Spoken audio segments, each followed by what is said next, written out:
Madam ನಾವು ಮಕ್ಕಳೇ ಅಂತ ಹೇಳ್ಕೊಂಡು ಹೇಳಿದೆ. ಆದರೆ ಈಗ ನಮ್ಮ ವೀರೇಂದ್ರ ಮಾಸ್ಟರ್ ಹೇಳುವಾಗ ಅನ್ನಿಸ್ತು, ಹೌದು ನಾನು ಏನು ನಿಜವಾಗ್ಲೂ ಹೇಳಬೇಕು, ಏನು ಪ್ರಿಪೇರ್ ಆಗಲಿಲ್ಲ. ನೀನು ಇವತ್ತು ಬೆಳಿಗ್ಗೆ ತನಕ ನನ್ನ ಕೆಲಸದಲ್ಲೇ ಇದ್ದೆ, ಒತ್ತಡದಲ್ಲೇ ಇದ್ದೆ. ಈಗ ಬರುವಾಗ ಜಸ್ಟ್ ಒಂಚೂರು ಕಣ್ಣು ಹಾಯಿಸ್ಕೊಂಡು ಬಂದೆ, ಏನು ಹೇಳಬೇಕು ಅಂತ. ಮುಂದಿನ ದಿನಗಳಲ್ಲಿ ನನಗೆ ಇನ್ನೊಂದು ಅವಕಾಶ ಕೊಡಿ ಅಂತ ಅರ್ಜೆಂಟಾಗಿ ನಾನು ತಿಳಿದಿರೋದು ಒಂದೆರಡು ಮಾತು ಹೇಳಲಿಕ್ಕೆ ಇಷ್ಟಪಡ್ತೇನೆ. ಆದರೆ ನಿಮ್ಮ ಮುಂದೆ ಅದು ಹೇಳಲಿಕ್ಕೆ ನಂಗೆ ತುಂಬ ಮುಜುಗರ ಆಗ್ತಾಯಿದೆ. ಸಂಕೋಚನೆ ಬೇಡ. ತುಂಬ ಇದಾಗಿ ಡೀಪ್ ಆಗಿ ನಿಮ್ಮ ಮಾಸದ ನೆನಪುಗಳು ತುಂಬ ಖುಷಿ ಅನಿಸ್ತಾ ಇದೆ ನನಗೆ. ನಾನು ಕೂಡ ಇದರಲ್ಲಿ ಭಾಗಿಯಾಗೋಣ ಅಂತ ಇದೆಲ್ಲ ಕೇಳಿದಾಗ ನನಗೆ ಅನಿಸ್ತಾ ಇದೆ. ವೀರೇಂದ್ರ ಮಾಸ್ಟ್ರು ನಾನು ಏನು ಹೇಳಬೇಕು ಅಂದ್ಕೊಂಡಿದ್ದೊಂದೆಲ್ಲ ಹೇಳಿ ಮುಗಿಸಿದ, ಅದು ಒಂದು ಸ್ವಲ್ಪ ಒಂದು ಹೆಜ್ಜೆ ಮುಂದೆ ಹೇಳಿದ್ದಾರೆ. ಅದರಲ್ಲಿ ಜಾಸ್ತಿ ಮಾತಾಡ್ಲಿಕ್ಕೆ ನಂದೇನು ಇಲ್ಲ ಅಂತ ಹೇಳ್ತಾ, ಅವರು ಯಾವಾಗಲೂ ಸ್ವಲ್ಪ ತುಂಬ ಚೆನ್ನಾಗಿ ಸೋಷಿಯಾಲಜಿ ಇದು ಮಾಡೋದ್ರಿಂದ ವಾಕ್ಚಾತುರ್ಯ ತುಂಬ ಹೊಂದಿದ್ದಾರೆ. ಅವ್ರ ಮುಂದೆ ನಮ್ಮ ಮಾತು ಏನೂ ಅಲ್ಲ. ಆದರೂ ಕೂಡ ನಮಗೊಂದು ಟೈಮ್ ಸಿಕ್ಕಿದೆ, ಅದರಲ್ಲಿ ಒಂದೆರಡು ಮಾತಾಡಲಿಕ್ಕೆ ಇಷ್ಟಪಡ್ತೇನೆ. ಆತ್ಮೀಯ ಮಾಸದ ನೆನಪುಗಳ ಸದೃದಯ ಸಾಹಿತ್ಯ ಬಂಧುಗಳೇ, ನಮಗೆಲ್ಲರಿಗೂ ಮತ್ತೊಮ್ಮೆ ನಮಸ್ಕರಿಸುತ್ತಾ, ಇವತ್ತು ಯೋಗದ ದಿನದ ಬಗ್ಗೆ ಮಾತಾಡಲಿಕ್ಕೆ ಹೇಳಿದ್ದಾರೆ.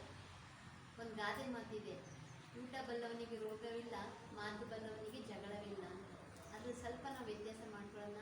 ಊಟ ಬಲ್ಲವನಿಗೆ ಮಾತು ಬಲ್ಲವನಿಗೆ ಜಗಳವಿಲ್ಲ, ಯೋಗ ಬಲ್ಲವನಿಗೆ ರೋಗವಿಲ್ಲ ಅಂತ ಹೇಳ್ಕೊಂಡು ಹೇಳ್ತಾ, ನಾವು ಯೋಗ ಅಂದರೆ ಏನು, ಯಾಕೆ ಮಾಡಬೇಕು ಅಂತ ನಾವು ಹೇಳಬೇಕು ಅಂದರೆ, ಯೋಗ ಎನ್ನುವುದು ಒಂದು ಶಬ್ದ ಯುಜ್ ಎಂಬ ಧಾತುವಿನಿಂದ ಅದು ಬಂದಿದೆ. ಯುಜ್ ಎಂದರೆ ಒಂದುಗೂಡಿಸುವಂತ ಅರ್ಥ.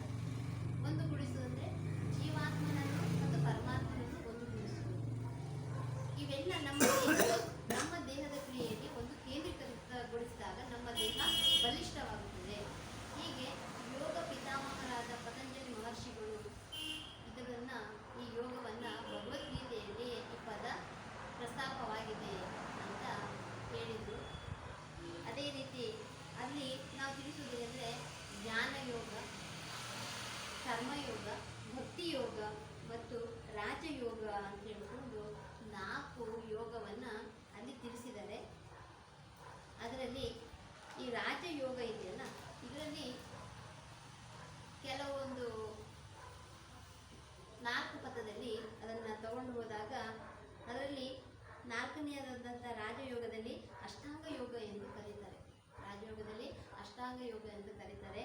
ಅದರಲ್ಲಿ ಶರೀರದಲ್ಲಿ ಬರೀ ಆಸನ, ಯೋಗ ಅಂದರೆ ಬರೀ ಆಸನ ಅಲ್ಲ, ಅಥವಾ ಇದು ಬರೀ ಆಸನ ಅಲ್ಲ, ಅಥವಾ ಶರೀರದ ಭಂಗಿಗಳಷ್ಟೇ ಅಲ್ಲ. ಅದರಲ್ಲಿ ಯಮ, ನಿಯಮ, ಆಸನ, ಪ್ರತ್ಯಾಹಾರ, ಪ್ರಾಣಾಯಾಮ, ಧಾರಣ, ಧ್ಯಾನ, ಸಮಾಧಿ ಇವು ಯೋಗದ ಅಷ್ಟಾಂಗಗಳು. ಅದರಲ್ಲಿ ಇತ್ತೀಚೆಗೆ ಹೆಚ್ಚು ಜನಪ್ರಿಯವಾದದ್ದು ಯಾವುದು ಅಂತಂದರೆ ಯೋಗಾಸನ ಮತ್ತು ಪ್ರಾಣಾಯಾಮ, ಧ್ಯಾನ. ಯೋಗಾಸನ ಅಂತಂದರೆ ಇದು ನಮ್ಮ ದೇಹಕ್ಕೆ ಶ್ರಮ ವಹಿಸಿ ಮಾಡುವಂಥದ್ದಲ್ಲ, ನಿಧಾನವಾಗಿ ಉಸಿರಾಟಿನ ಮೂಲಕ ಮಾಡುವಂಥ ಒಂದು ವ್ಯಾಯಾಮ. ಇದರಿಂದ ನಮ್ಮ ದೇಹದಲ್ಲಿರುವಂಥ ಒತ್ತಡ ಆಗ್ಬೋದು, ಅಥವಾ ಅನೇಕ ಕಾಯಿಲೆಗಳಾಗ್ಬೋದು, ಅಥವಾ ನಮ್ಮ ಜೀರ್ಣಕ್ರಿಯೆ ಆಗ್ಬೋದು, ಇವೆಲ್ಲ ಒಂದು ಸುಲಲಿತವಾಗಿ ಆಗುವಂಥ ಕ್ರಿಯೆ ಮಾಡುವಂಥ ಒಂದು ಯೋಗ. ಈ ಯೋಗ ಮಾಡುವುದು 1 ದಿವಸದ 2 ದಿವಸದಲ್ಲಿ ನಮ್ಗೆ ಅದರದ್ದು ಏನು ಉಪಯೋಗ ಗೊತ್ತಾಗಲ್ಲ. ತುಂಬ ಸಮಯದವರೆಗೆ ಯೋಗ ಮಾಡ್ತಾ ಬಂದಾಗ, ಸರ್ ಹೇಳಿದ್ರೆ 80 kg ಇದ್ದು 40 kg ಆಗಿದ್ದು ಅಂತ ಹೇಳ್ಕೊಂಡು, ಹಾಗೆ ಕ್ರಮೇಣ ನಮ್ಗೆ ಅದರ ಬಗ್ಗೆ ಮಾಹಿತಿ ಗೊತ್ತಾಗುತ್ತೆ. ಇವತ್ತಿನ ದಿನಗಳಲ್ಲಿ ಏನು ಸ್ವಲ್ಪ ವ್ಯತ್ಯಾಸ ಆಯಿತು ಅಂದರೆ ನಾವು ಎಲ್ಲಿ ಹೋಗ್ತೀವಿ, ಸೀದಾ ಆಸ್ಪತ್ರೆಗೆ ಹೋಗ್ತೀವಿ. ಆದರೆ ಅಂಥ ಒಂದು ಅವಕಾಶ ಬೇಡ. ಏನೇ ಒಂದು ಉದಾಹರಣೆ, ಹೊರಗಡೆ ದೇಶದಲ್ಲಿ ಹೋದಾಗ ಅಲ್ಲಿ ಏನೇ ಕಾಯಿಲೆ ಬಂದು 15ರಿಂದ 20 ದಿವಸ ತನಕ ಯಾವುದೇ ಚಿಕಿತ್ಸೆ ನೀಡಲ್ಲ. ಅವ್ರು ಹೇಳ್ತಾರೆ, ರೆಸ್ಟ್ ತಗೊಳ್ಳಿ, ಚೆನ್ನಾಗಿ ನಿದ್ರೆ ಮಾಡಿ, ಚೆನ್ನಾಗಿ ಊಟ ತಿಂಡಿ ಮಾಡಿ, ನೀರು ಕುಡೀರಿ ಚೆನ್ನಾಗಿ ಅಂತ ಹೇಳ್ತಾರಂತೆ. ಅದರ ನಂತರ 15-20 ದಿವಸದಲ್ಲೂ ಕಡಿಮೆ, ಎಷ್ಟೇ ಜಾಸ್ತಿ 100 ಡಿಗ್ರಿ ಮೇಲೆ ಬರಲಿ ಜ್ವರ.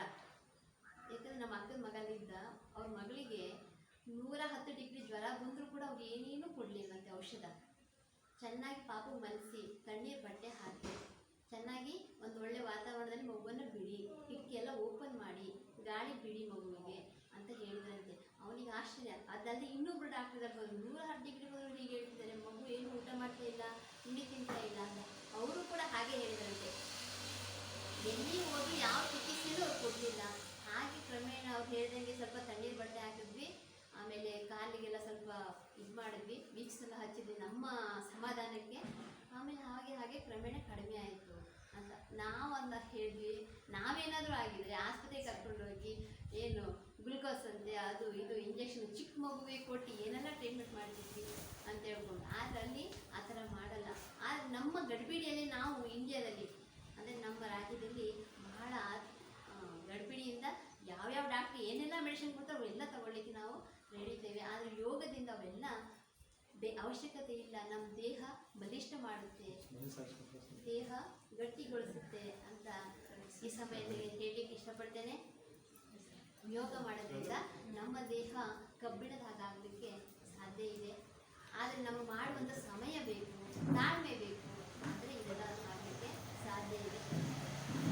ಯೋಗ ಬಹಳ ಸುಲಭ, ಯಾವುದೇ ಖರ್ಚು ವೆಚ್ಚ ಇಲ್ಲ, ಬಹಳ ಸುಲಭವಾಗಿ ಮಾಡುವಂಥದ್ದು. ಸಮಯ ತೆಗೆದುಕೊಂಡು ನಾವೆಲ್ಲ ಯೋಗ ಮಾಡಬೇಕು ಅಂತ ಹೇಳ್ತಾ, ಅದೇ ಥರ ಯೋಗದ ಜೊತೆಗೆ ಪ್ರಾಣಾಯಾಮ. ಪ್ರಾಣಾಯಾಮ ಅಂತಂದರೆ ಉಸಿರಾಟದ ಮೂಲಕ ನಾವು ನಮ್ಮ ದೇಹವನ್ನು ಸದೃಢಗೊಳಿಸಲಿಕ್ಕೆ ಏನೆಲ್ಲ ಮಾಡಬೇಕು ಅಂತ ಹೇಳ್ಕೊಂಡು ನಾವು ಹೇಳುವಂಥದ್ದು. ಪ್ರಾಣಾಯಾಮದ ಮೂಲಕ ನಿಧಾನವಾಗಿ ಉಸಿರನ್ನು ತೆಗೆದುಕೊಳ್ಳಬೇಕು, ನಿಧಾನವಾಗಿ ಉಸಿರನ್ನು ಬಿಡಬೇಕು. ಅದರಲ್ಲೂ ಕೂಡ ಯಾವುದೇ ಒಂದು ದೇಹ ಧರಿಸುವಂತಹ ಒಂದು ವ್ಯಾಯಾಮ ಅಲ್ಲ. ವ್ಯಾಯಾಮ ಅಂದರೆ ಶರೀರ ಬಿಡುವುದರ ಜೊತೆಗೆ ಸುಸ್ತಾಗುತ್ತೆ. ಆದರೆ ಯೋಗ ಮತ್ತು ಪ್ರಾಣಾಯಾಮ ಮತ್ತು ಧ್ಯಾನ ಅವು ಯಾವುದು ಏನೂ ಒಂದು ಶರೀರಕ್ಕೆ ಇದಾಗಲ್ಲ. ಆದರೆ ಅದು ಒಳಗಡೆಗೆ ನಮಗೆ ದೇಹದ ಒಳಗಡೆಗೆ ಇರುವಂಥ ಎಲ್ಲ ಕಲ್ಮಶಗಳನ್ನು ಹೊರಹಾಕುವಂಥ ಶಕ್ತಿ ಈ ಯೋಗ ಮತ್ತು ಪ್ರಾಣಾಯಾಮ ಮತ್ತು ಧ್ಯಾನಕ್ಕಿದೆ ಅಂತ ಹೇಳಲಿಕ್ಕೆ ನಾನು ಇಷ್ಟಪಡ್ತೇನೆ. ಧ್ಯಾನ ಕೂಡ ಅಷ್ಟೇ. ನಮ್ಮ ಮುನಿಗಳಾಗ್ಬೋದು, ಋಷಿ ಮುನಿಗಳಾಗ್ಬೋದು, ಅವರು ದಿನದಿಂದ ಒಂದು ಆಹಾರ, ಎಷ್ಟೋ ದಿನ ಏನಾದರೂ ಅಂತರಾಯ ಆದರೆ ಅಂದರೆ ತಿನ್ನುವಂಥ ಆಹಾರದಲ್ಲಿ ಏನಾದರೂ ಮಿಸ್ಟೇಕ್ ಆಯಿತು ಅಂದರೆ ಕೂದಲು ಬಂತು, ಉಗುರು ಬಂತು, ಅಥವಾ ಏನಾದರೂ ಕ್ರಿಮಿಕೀಟಗಳು ನೋಡಿದ್ರು, ಅಥವಾ ಏನೇನೋ ಆಯಿತು ಅಂದರೆ ಆ ದಿವಸ ಆಹಾರ ಅಲ್ಲೇ ಬಿಡ್ತಾರೆ. 1 ದಿವಸ ಆಗ್ಬೋದು, 2 ದಿವಸ ಆಗ್ಬೋದು. ಕೆಲವೊಂದು ದಶಲಕ್ಷಣದಲ್ಲಿ ಅದರಲ್ಲೆಲ್ಲ ಆಹಾರ ವಾರ 8 ದಿವಸ 10 ದಿವಸ ಬಿಡ್ತಾರೆ. ಆದರೂ ಕೂಡ ಅವರು ಆ್ಯಕ್ಟಿವ್ ಆಗಿರ್ತಾರೆ, ಧ್ಯಾನದಲ್ಲಿ ಇರ್ತಾರೆ ಅವರು. ಹಾಗೆ ಆರೋಗ್ಯವಾಗಿರಬೇಕು ಅಂತಂದರೆ ಬರೀ ಆಹಾರ ತಿಂದಷ್ಟೇ ನಾವು ಆರೋಗ್ಯವಾಗಿರ್ಲಿಕ್ಕೆ ಸಾಧ್ಯ ಅನ್ನೋದನ್ನು ನಮ್ಮ ತಪ್ಪು ಕಲ್ಪನೆ ಅದು.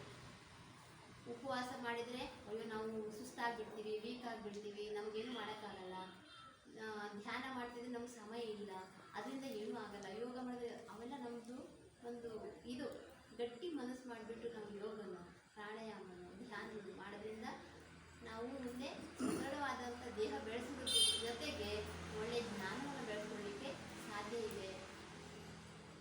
ಮಗು ಬಂದಿದೆ, ಅವಳು ಕೂಡ ತುಂಬ ಆ್ಯಕ್ಟಿವ್ ಆಗಿದ್ದಾಳೆ ಅರ್ಥ ಆಗಿಲ್ಲ. ಹಾಗೆ ಎಲ್ಲರಿಗೂ ನಾನು ಒಂದೇ ಒಂದು ಮಾತು ಹೇಳಲಿಕ್ಕೆ ಇಷ್ಟಪಡ್ತೀನಿ ಅಂತಂದರೆ, ನಾನು ಈ ಸಲ ಫಸ್ಟ್ ಟೈಮ್ ಬಂದರೆ ನಾನು ಇದ್ರ ಬಗ್ಗೆ ಅಷ್ಟೊಂದು ನಿಮ್ಮ ಮಾಸದ ಸಭೆಗಳ ಬಗ್ಗೆ ಒಂದ್ಸತಿ ಹೋದರೆ ನಿಮಗೆ ಗೊತ್ತಾಗೋದು, ಯಾರಿಗೆ ಹೇಳೋದು ಕೇಳಿದ್ರೆ ಗೊತ್ತಾಗಲ್ಲ ಅನ್ನೋ ಒಂದು ಉದ್ದೇಶದಿಂದ ನಾನು ಇವತ್ತು ಬಂದಿದ್ದೇನೆ.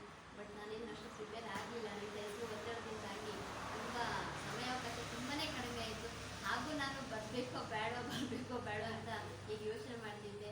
ಎಲ್ಲ ವಿಸ್ತಾರವಾಗಿ ವೀರೇಂದ್ರ ಮಾಷ್ ಹೇಳಿದ್ದಾರೆ, ಮತ್ತು ಇವರು ಹೇಳಲಿಕ್ಕಿದ್ದಾರೆ, ಯಾರು ವಸಂತ ಅವರು ಮತ್ತು ನಮ್ಮ ಇವರು ಹೇಳಲಿಕ್ಕಿದ್ದಾರೆ. ಕೇಳಿ ಖುಷಿ ಆಯಿತು.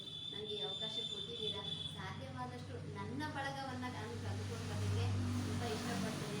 ಈ ಮಾಸದ ಸಭೆ ತುಂಬ ಚೆನ್ನಾಗಿದೆ. ಮಾಸ ಅಂದರೆ ತಿಂಗಳು, ಮಾಸದ ನೆನಪೋದ ಆ ತಿಂಗಳಲ್ಲಿ ಒಂದು ಏನೇನು ಆಗಿದೆ ಹೋಗಿದೆ ಅನ್ನೋ ನೆನಪು ಮಾಡ್ಕೊಳ್ಳುವಂಥ ಒಂದು ಸಮಯ. ಆ ಹೆಸರು ಕೂಡ ತುಂಬ ಚೆನ್ನಾಗಿದೆ, ನನಗೆ ತುಂಬ ಇಷ್ಟ ಆಯಿತು. ಬಂದಾಗಲೇ ಯಾವುದೇ ಆಗಲಿ ಒಂದು ಅಲ್ಲಿ ಹೋದಾಗಲೇ ಅದರ ವಿಷಯ ಅದ್ರ ಬಗ್ಗೆ ನಮ್ಗೆ ಗೊತ್ತಾಗುತ್ತೆ.